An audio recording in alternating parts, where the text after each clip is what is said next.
그랄 왕 아비멜렉에게 자기 부인을 내어 주었다가 하나님의 간섭하심으로 그 모든 일들이 멈춰지는 아브라함의 입장에서는 다소 부끄러운 사건이 기록되어 있습니다.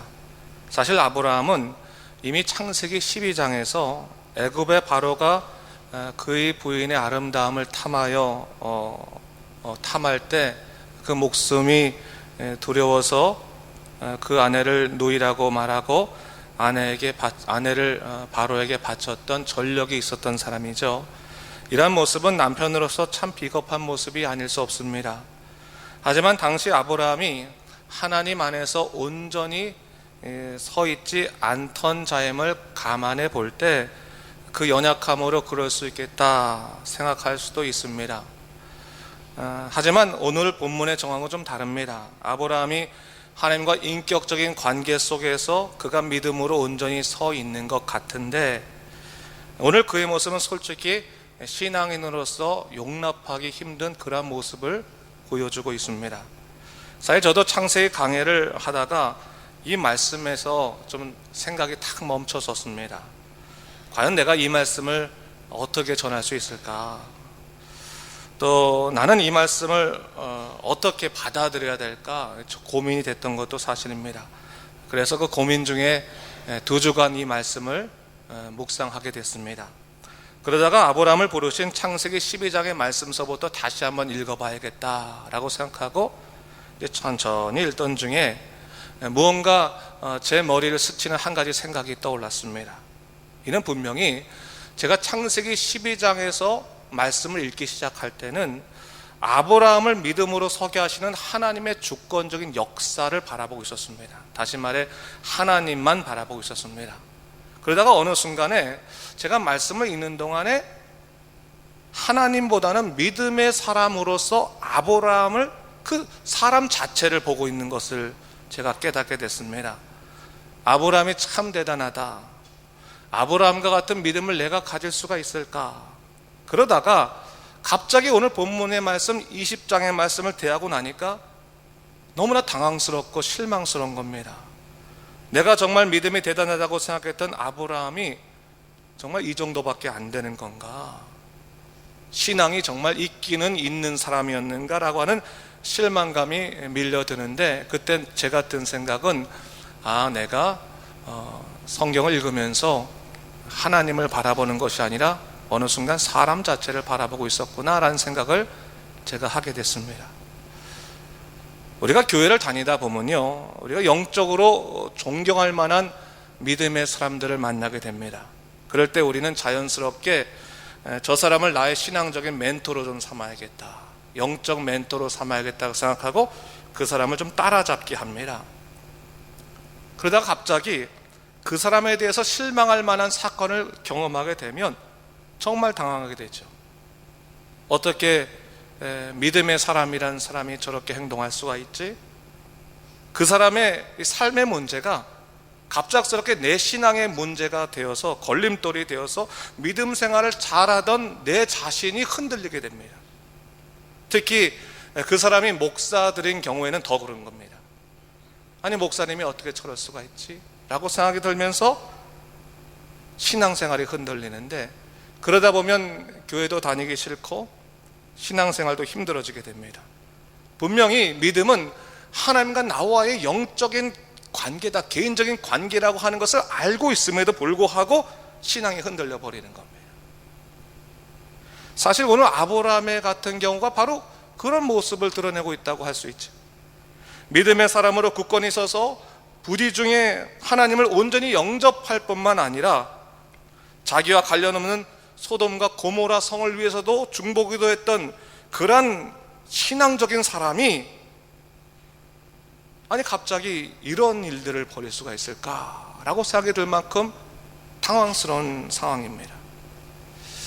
저도 사실 이 말씀을 놓고요, 어떻게 말씀을 전해야 될지를 모르다가 그냥 이 말씀을 좀 넘어가고 다음번 말씀을 전해야겠다라고 생각을 했는데, 성령님께서 제 마음속에서 이 말씀을 놓치지 못하게 하는 거예요. 그래서 2주간 계속 묵상하고 기도했어요.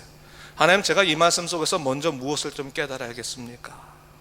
그러던 중에 묵상하던 중에 이런 생각을 주신 거죠. 신앙이라고 하는 것은 어느 순간에도 하나님을 향한 방향을 놓치지 않는 것이 신앙이다. 인생의 견고함이라고 하는 것은 사람의 온전함에서부터 오는 것이 아니라, 사람의 온전함 자체에서 오는 것이 아니라 우리의 부족함과 연약함을 담당하시는 하나님의 돌보심의 온전함에서부터 오는 것이다. 그것을 다시 한번 하나님께서 상기시켜 주셨습니다. 그러고 보니까 오늘 본문의 초점은 아브라함의 실패가 아니라 인간의 연약함을 붙드시는 하나님의 사랑에 맞춰져 있다라고 하는 사실입니다. 사람을 바라보라고 쓴 것이 아니라 뭐예요? 언제든지 그 연약함으로 넘어질 수밖에 없는 당신의 백성을 끝까지 놓지 아니하시고 붙드시는 하나님을 바라봐라 라고 하는 차원에서 이 본문 말씀이 기록되어 있다고 하는 사실입니다. 여러분, 하나님 바라보십시오. 그리고 그분의 은혜 가운데서 여러분의 연약함을 돌보시는 하나님의 사랑을 경험하시기를 주님의 이름으로 축원합니다. 오늘 본문의 말씀은요, 그런 의미에서 아브라함의 정당성이 어디서부터 나왔는가를 다시 한번 우리에게 알려주고 있습니다.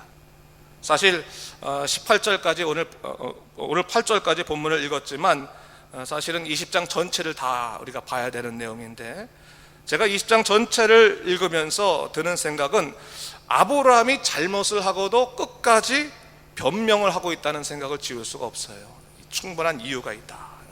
그러다 보니 아브라함보다는요, 사람의 생각으로 볼 때는 아비멜렉이 더 말이 설득력 있게 들려집니다. 세상적으로 보자면 아브라함보다는 아비멜렉이 더 설득력 있는 사람인 거예요. 더 정당한 사람처럼 보이는 거예요.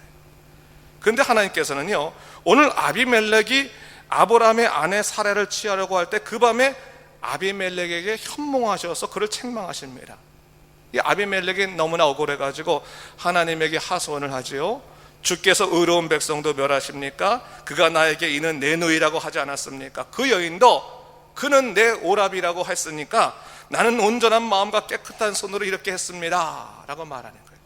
그래서 하나님께서 6절 말씀에 또 뭐라고 말씀하십니까?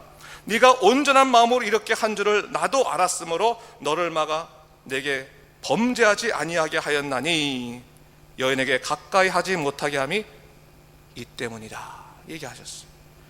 하나님도요, 뭐라고 말씀하시는 거예요? 아비멜렉에게 네가 그렇게 큰 잘못이 있는 것은 아니다 라고 얘기해 주시는 거예요. 그런데 중요한 것은 뭡니까? 그렇게 말해 주셨음에도 불구하고 하나님께서는 아비멜렉의 편을 들지 않으시고 아브라함의 편을 들어주셨어요. 오히려 하나님은 다소 정당성이 떨어지는 아브라함의 편을 들어주시면서 7절 말씀에 이렇게 말씀하십니다. 제가 7절 말씀을 읽어보겠습니다. 이제 그 사람의 아내를 돌려보내라. 그는 선지자라. 그가 너를 위하여 기도하리니 네가 살려니와 네가 돌려보내지 아니하면 너와 내게 속한 자가 다 반드시 죽을 줄 알지니라 말씀하셨어요. 하나님이 두 가지를 말씀하셨어요. 하나는 아브라함이 아내인 사라를 돌려보내라 이 말씀 하나 하시고, 또 한 가지 뭡니까? 아브라함이 너를 위해서 기도할 것이라고 얘기하셨어요. 아비멜렉을 두려워해서 어쩔 수 없이 사랑하는 아내를 내어줄 수밖에 없었던 아브라함에게 아내를 되돌려 주라는 것은 사실 아비멜렉 입장에서도 이해될 수 있는 말이에요. 아, 내가 몰라서 그랬으니까 돌려줘야지. 내가 아무리 몰랐더라도 지금 아니까 돌려줘야지. 그럴 수 있어요. 근데 하나님께서 한 가지를 더 말씀하셨는데, 아브라함이 너를 위해서, 아비멜렉을 위해서 중보 기도를 해줄 것이다 라고 말을 하고 있어요. 너무 뜬금없는 얘기인 거예요. 자기를 농간한 아브라함이 왜 갑자기 자기를 위해서 중보 기도해야 하나 라는 생각이 들 수 있어요. 사실 아비멜렉에게 아브라함은 어떻게 보였을 거예요? 어리석고도 무력하고 바보 같은 사람으로 보였을 거라고요. 자기 아내도 하나 지키지 못하는 그런 무력한 사람이 뭐 그렇게 대단해 보였겠습니까? 그런데 하나님께서 그 보잘것없는 아브라함이 자기를 위해서 중보기도 해줄 것이라고 말씀해 주고 있는 거예요. 아마도 아비멜렉은 이 말을 들었을 때 동의하기 힘들었을 거예요. 나 동의하기. 저 사람이 무슨 나를 위해서 중보기도를 해? 말도 안 되는 거지. 그렇게 생각했어요. 근데 오늘 본문 17절과 18절의 말씀을 통해서 우리가 알 수 있는 사실은 하나님께서 사라의 일로 인해서 아비멜렉의 집에 모든 태를 닫으셔서 가문을 이어가지 못하게 하셨어요. 그리고 그 가정의 태를 여시는 것을 누구에 맡기셨냐면 아브라함이 중보 기도하는 것에 맡겨 놓으셨다고 하는 거예요. 아마도 이 꿈에 말씀하신 내용들을 후에 아비멜렉은 아브라함이 그를 위해서 기도할 때 그의 가정의 태가 열리고 치유된 후에 그 의미를 명확하게 사실 알게 되었을 겁니다. 여러분, 하나님께서요 이러한 아브라함의 중보 기도를 통해서 하시고자 한 것이 무엇이었겠습니까? 이는 바로 오늘 7절에서 말하듯 그가 선지자임을 인정하게 해주기 위해서 그렇게 했다는 거예요. 다른 말로 하면 아브라함의 영적 권위를 다시금 회복시키시기 위해서, 세우시기 위해서 그렇게 하셨다는 사실입니다. 아브라함의 회복은요 그의 인간적인 온전함에서부터 비롯된 것이 아닙니다. 오히려 연약하고 부족하여 아무도 그를 인정하지 않을 때 하나님께서 그의 편 되시고 그의 변호자 되심으로 그로 하여금 다시금 바로 설 수 있도록 만들어 주셨다는 사실이죠. 오늘 본문의 상황을 읽어보면요 사실 이 상황이 마치 법정의 이야기처럼 보여집니다. 아브라함이 불렸어요. 물려서 아비멜렉에 당하고 있는 거죠. 주위 사람들이 다 지금 아브라함을 손가락질하고 있는 거예요. 너는 바보 같구나. 넌 뭐냐? 여태까지 믿음이 있다고 했으면서 너는 뭐냐? 막 손가락질하고 있는 상황이죠. 모두가 그의 편이 되고 있지 않을 때 하나님이 나타나셔서 아브라함에게 나는 네 편이다 라고 말씀해 주시는 거예요. 그러면서 그를 변호하실 뿐만 아니라 그의 회복의 일까지 관여하고 계신 것을 볼 수 있는 것입니다. 여러분, 이로써 우리가 알 수 있는 사실은 성경이 말하고자 하는 사람의 의로움이라고 하는 것은 그의 행위로부터 비롯된 것이 아니라 하나님의 언약에서부터 비롯되었음을 성경은 다시 한번 밝히고 있는 것입니다. 바로 하나님께서 당신의 자녀를 삼으신 백성을 끝까지 책임지시고 궁극적으로 약속의 사람으로 서게 하시겠다라고 하는 것이 하나님의 마음이라고 하는 거예요. 너 부족하지. 그러나 내가 너를 세우겠다고 하면 세우시는 거예요. 하나님의 약속이 그런 거라는 거예요. 제가요 오늘 본문의 말씀을 읽던 중에 아브라함이 왜 갑자기 이렇게 비겁해졌을까 한번 생각해 봤어요. 사실 아브라함은요 얼마 전까지만 해도 자기 조카인 롯이 사로잡혀 있을 때 그를 구출하기 위해서 단 318명의 용병을 데리고 그것도 자기에게 속해 있는 가문의 그런 사람들을 데리고 서방의 연합군들과 싸워서 이긴 사람이거든요. 근데 그런 용맹한 사람이 왜 갑자기 이렇게 피곤해졌을까? 아비멜렉 앞에서 생각해 봤어요. 성서학자들의 연구에 의하면 당시 블레셋 땅에 거주했던 그랄왕 아비멜렉은 아브라함이 상대하기엔 너무나 버거운 존재였다는 거예요. 왜냐하면 아브라함이 지금 어떤 이유인지 모르지만 어쩔 수 없어서 지금 네게부 땅까지 내려와서 그랄에 거주하게 됐거든요. 그런 상황 속에서 아비멜렉은 그에게는 정말 붙잡아야 될 도움을 줄 수밖에 없는 그런 관계적인 존재였다는 거예요. 근데 그 아비멜렉이 자기 아내를 흠모하는데 그냥 얻는 인생의 기회를 얻는 것이 아니라 이것을 거부하면 11절의 말씀을 유추해 볼 때 아비멜렉이 자기를 죽일 것이라고 하는 것이 너무나 뻔했어요. 그래서 그는 살기 위해서 어쩔 수 없는 상황 속에서 그의 아내를 누이라고 말하고 그냥 아비멜렉에게 줄 수밖에 없었다는 거예요. 아브라함과 아비멜렉의 관계, 이 아비멜렉과 아브라함의 관계는요 요즘 말로 하면 무슨 관계예요? 갑과 을의 관계, 갑과 을의 관계. 그것도 무슨 갑인 거예요? 들어보세요 여러분. 슈퍼갑이에요. 슈퍼갑. 그 앞에 서면 어떤 다른 것도 생각할 수 없는 선택권이 없는 거예요. 선택권이 어떤 것도 생각할 수 없어. 그냥 그가 말한 대로 다 할 수밖에 없는, 너무나 위축돼서 자기 자신이 하나님의 선지자이고 자기가 무슨 일을 해야 되는지 내가 누구인지도 잊어버릴 만큼 겁이 나고 그냥 무력한 존재가 되어버릴 수밖에 없는 상황에 놓이게 된 거죠. 여러분, 사람이 그럴 때가 있어요. 실제로 어떤 상황에 자기가 평소에 용기 있다고 생각하는 누구 앞에만 서면 완전히 사람이 위축되는, 어떤 상황에만 놓이면 완전히 자기가 내가 누구인지 생각이 안 나는 거예요. 내가 누구인지 생각이 안 나는 거예요. 제가 칠레에 있을 때 여러분, 2010년도에 지진 났잖아요. 지금 8.8짜리 지진. 여러분은 당해 보셨어야지 사실은 그게 어떤 공포인지 아는데, 정말 여러분 상상을 초월하는 공포감이 밀려들어요. 새벽 3시 반에 지진이 났는데, 지진이 다 경험하고 난 다음에 내가 누구인지 모르겠더라고요. 그냥 내 식구들만 다 붙잡고 어떻게든 살아야겠다는 생각을, 완전히 그 불이 나가니까요, 정전이 돼버리고 모든 것이 다 스톱하고, 그리고 불이 있는 거는 저쪽에서 불 타는 거, 이게 정전 그 불이 나는 거 있잖아요. 불 나는 것밖에 없고 완전히 깜깜한 그 암흑 속에서 내가 누구인지를 까먹겠더라는 거예요. 내가 누구인지를. 언제 내가 누구인지를 알았냐면 7시쯤 돼가지고 날이 밝아지니까, 그때서 부끄럽지만 내가 처음으로 내가 목사지라는 생각이 떠올라요. 목사지. 우리 교인들은 어떨까? 얼마나 고통스러울까? 그 생각이 떠오르는 거예요. 빛이 조금 나니까. 제가 지금도 목회하면서 가장 인생에 부끄러웠던 순간이 언제냐고 하면 그 3시간 반인 거예요. 내가 누구인지를 몰라서 하나님께서 내게 양을 맡겼음에도 불구하고 그 양을 생각할 수도 없고 그냥 내 목숨만 생각했던 그 3시간의 시간이 지금도 마음에 걸려. 목회하면서 지금도 마음에 걸려. 나는 왜 그랬을까라는 생각이 들어요. 저는 아브라함도 그랬을 거라고 생각을 해요. 바로 직전까지 믿음의 사람으로 존경받고 용감한 사람으로 추앙받았지만, 그는 블레셋 땅에서 한순간에 비겁하고 연약한 사람이 되어버리고 말았습니다.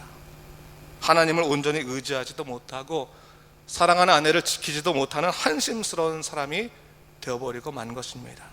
근데 여러분, 사람이란 존재가 다 그런 것 아니겠습니까?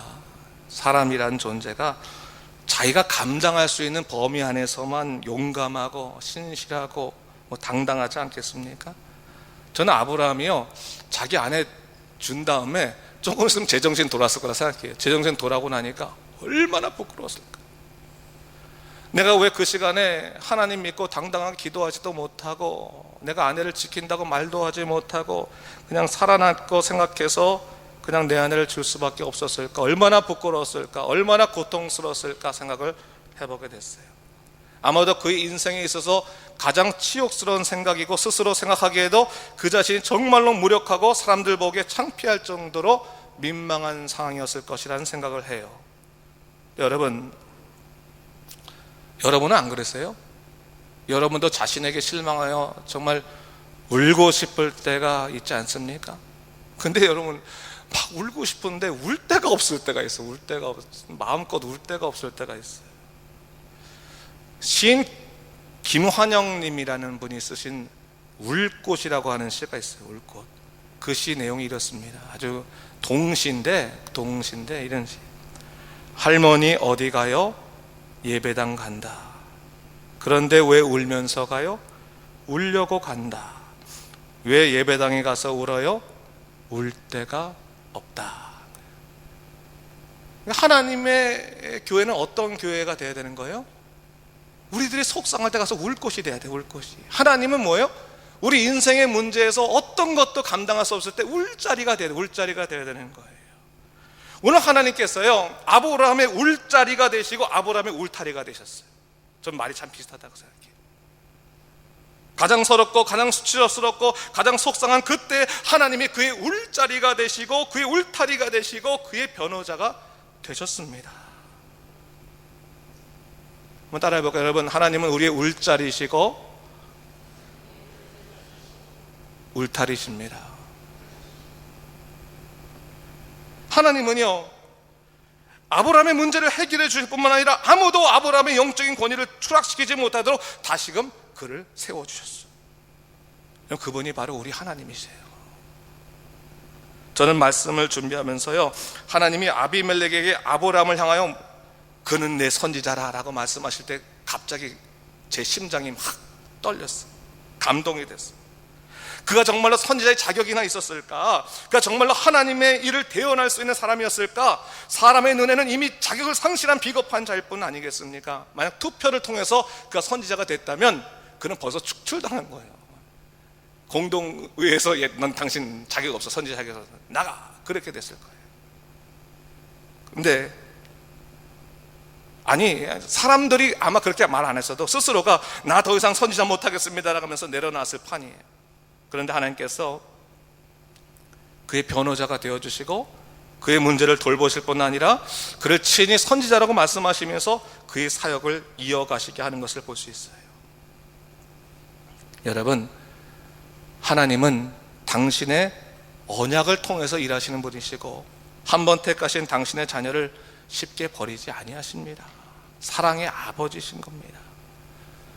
저는 그런 하나님이 참 좋아요. 아마도 그것은 제 부족함에 대한 죄송함이 크기 때문에 더 그럴 것 같아요. 나 같은 것도 인도하시는 하나님, 그런 하나님 계시다고 믿으니까요, 저는 어디든 가도 별 겁이 안 나요. 이제는 사실 하나님께서 보내셔도. 사람이요, 계산하기 시작하면 용기가 사라지는 것 같아요. 특히 자기 자신을 계산하기 시작하면. 여러분, 자기 갖고 있는 돈 한번 계산해 보세요. 용기 나요? 용기 안 나요. 사람이 내 것을 셈하기 시작하면 나오는 것이 별로 없어요. 그런데 어느 순간 하나님이 나를 택하시어 나를 사랑하시는 것을 믿고 그분의 섭리에 나를 맡기기 시작하면 우리는 어떻게 생각하게 됩니까? 부족하면 부족한 대로 인도하시겠지. 영적인 배짱이 생기는 거예요. 어느 순간 나를 택하셔서 나를 인도하신 하나님이신데 내가 무력하다고, 내가 건강치 못하다고, 내가 무능하다고, 내가 바보 같더라도 하나님께서 나를 인도하신지, 그런 신뢰감이 드는 거예요. 여러분, 제가요 사실 그런 하나님을 경험하고 난 다음에는 생각하지 말고 기도하자라고 하는 마음을 많이 품게 됐어요. 내가 제 자신을 셈하기 시작하면 저도 정신없기 시작하거든요. 근데 생각하지 말고 기도하자, 기도 먼저 하자 라는 생각이 들더라고요. 여러분, 하나님께서 여러분들의 변호자 되심을 믿으십니까? 그렇다면 여러분이 부족하고 연약하고 무력하다 하는 생각이 든다 할지라도 하나님이 여러분을 통해서 일하고자 하신다면 여러분의 인생은 뭐가 되는 거예요? 하나님의 역사의 통로가 됨을 믿으시기 바랍니다. 근대 선교 운동의 아버지라고 불리는 사람이 윌리엄 캐리라고 하는 인도 선교사입니다. 그 사람이 굉장히 가난한 사람이고 어렸을 때부터 구두 수송공을 했던 사람입니다. 근데 그분이 하나님 믿고 나서 목사가 되는데 정말 어렵게 목사가 됐습니다.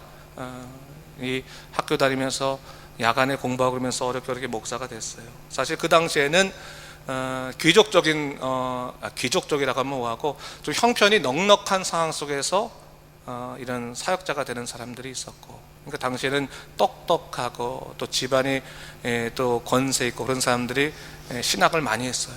그래서 그런 사람들이 목회자가 되는 경우들이 있었고, 또 어떤 사람은 중간에 하나님 만나서 어려운 상황 속에서 목사가 된 사람들이 있었습니다. 그래서 목사들 사이에서도 좀 갈리는 거예요. 그런데 이분이 하나님의 뜻을 깨닫게 되면서 어떤 생각했냐면, 자기 자신을 돌아봤을 때 못 배우고 못 입고 못 누리는 사람들 위해서 주의 복음을 전해야겠다라고 생각하고 해외 선교를 꿈꾸게 된 것입니다. 근데 당시 해외 선교는 사람들이 하지 않으려고 했어요. 왜 하지 않으려고 했냐면, 그 해외 선교해봤자 무슨 명예가 생깁니까? 유익이 생깁니까? 안 하려고 했던 거예요. 근데 어느 날 목사들이 이렇게 모여있는 그러한 연합체에서 이 윌리엄 캐리 일어나서 아주 힘차게 막 얘기한 거죠. 해외 선교를 해야 된다, 하나님 말씀 복음 전해야 된다 막 하니까 앉아있던 원로 목사님 한 분이 그에게 이런 말씀 하셨습니다.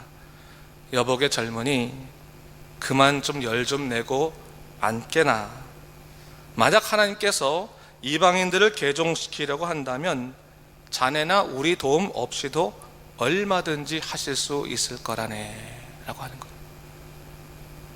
사실 그를 무시해서 하는 거죠. 윌리엄 캐리 무시해서 한 말인데, 그가 어떻게 자기의 선교 열정에 찬물을 끼얹음 당하는 듯한 그런 모욕적인 말이었지만, 그때 그는 어떤 생각했냐면, 사람 믿을 수 없으니 하나님만 의지해야겠구나라는 생각을 하겠다는 거예요. 그리고 나서 그가 정말 인도 선교의 역사상 그렇게 이룰 수 없는 선교의 역사를 이루고, 근대 선교 운동의 아버지가 될 만큼 선교에 아주 분명한 일을 했다는 겁니다. 여러분, 상황이 되고 환경이 되어서 나는 주님의 일을 할 수 있다? 하나님께서 내게 상황을 바꿔주지 않으셔서 내 인생은 복되지 못하다? 그것은 하나님이 일하시기 전에 여러분이 하나님의 역사하심을 미리 판단하는 겁니다. 하나님보다 앞서서 판단하는 겁니다. 하나님께서 여러분들을 통해서 일하시려면 여러분들이 무릎 꿇는 것을 봐야지 일하시지 않겠습니까? 여러분들이 빈손을 내놔야지 그 빈손에 하나님께서 채워주시지 않겠습니까? 여러분이 가진 것들을 놓지 않으려면서 어떻게 하나님께서 주시는 것까지 받겠습니까? 내려놓고 빈손이 돼야지만, 빈 마음이 돼야지만 하나님의 역사를 누리는 것이고 하나님의 은혜를 누리는 것 아니겠습니까? 여러분의 인생에 일어나는 어떤 비참하고 무력하고 연약하고 수치스러운 일, 그것 때문에 여러분 낙심하고 하나님을 놓칠 생각하지 마세요. 세상 사람들은 여러분을 수치스럽게 생각하고 여러분을 무력하고 생각할지 모르지만, 하나님이 하시고자 한다면 하나님께서 당신의 언약 안에서 여러분의 삶을 이끌어 주시는 것입니다. 세상 가서 울지 마시고, 하나님 내 울자리니까 하나님 가서 우세요. 하나님 내 울타리시니까 하나님에게 여러분의 인생 맡기세요. 하나님이 여러분의 변호자이시니까 하나님이 여러분의 변호하신다고 믿고 그 하나님의 인생을 맡기시기 바랍니다. 그러면 하나님께서 여러분을 통해서 놀랍게 이루시는 일들을 경험하게 될 것입니다. 이 믿음으로 살아가신 여러분 되시기를 주님의 이름으로 축원합니다. 여러분 기도하실 때요, 잠깐 우리 하나님에게 좀 다시 집중하기 원합니다. 자꾸 살아가다 보니까 내 눈이 하나님이 아니라 세상 가고 사람 갑니다. 내 사람에게 눈이 갔을 때는 왜 이렇게 상처받을 일이 많은지. 하나님, 그러나 하나님 내 울자리 되시고 내 울타리 되시고 내 변호자 되시는 하나님이신데, 하나님만 의지하고 살아가도록 인도하여 주시옵소서. 우리의 모든 것 되게 하여 주시옵소서. 고백하며 기도할 수 있는 시간 되길 원합니다. 우리 함께 기도합니다.